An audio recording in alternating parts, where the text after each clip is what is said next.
Kim at Paulo, namiss nga ba ang tukaan? Aktres, humirit. Kapag naulit, baka magjowa na kami.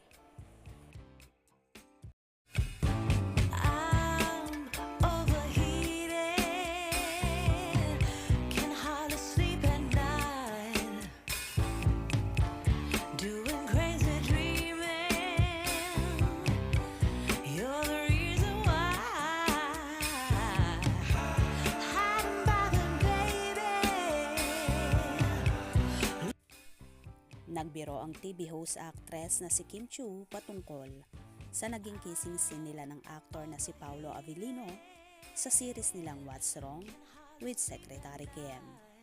Sa panayam kay Kim nitong Biyernes, May 17, sinabi niyang kinabahan siya sa eksenang yon dahil sa hiya. Siyempre, nakakakaba gawin yung eksena na yon.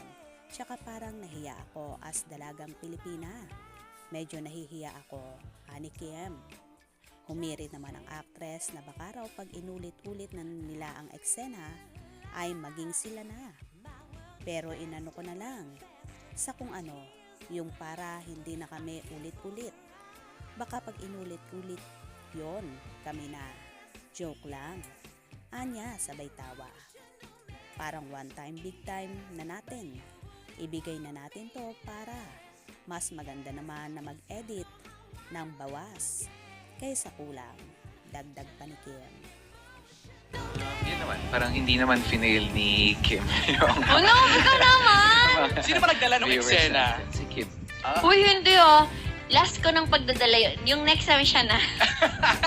Totoo, naghati kami. Sabi, uy, kahati tayo dito sa mga ilang ano na to ha. Ako ngayon, dito ako muna.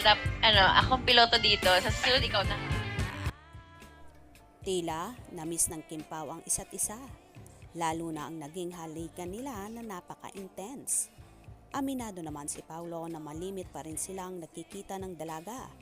Lalo na kapag nagpo-promote sila ng kanilang serye at may work together. Aha, ano pa kayang work together yan, Kim at Paulo? Tila nadudulas at nahuhuli ang aktor sa sarili niyang bibig. Umami na kasi. Well, hindi nga maikakaila na may something na sa Chupaw na titigan pa lang nila ay huling-huling mo na ang namamagitan sa kanila. Lalo na ang sweetness ng dalawa on and off camera. At umami na rin si Kimi ng live na live sa It's Showtime kung saan isinigaw niya sa buong mundo na may mahal na siyang iba. Posible kaya nga bang si Paolo Avellino na ito? Kaya naman tumutok at huwag na huwag pahuhuli sa mga maiinit na kaganapan. Anong inyong magiging reaksyon sa bidyong ito? Comment below.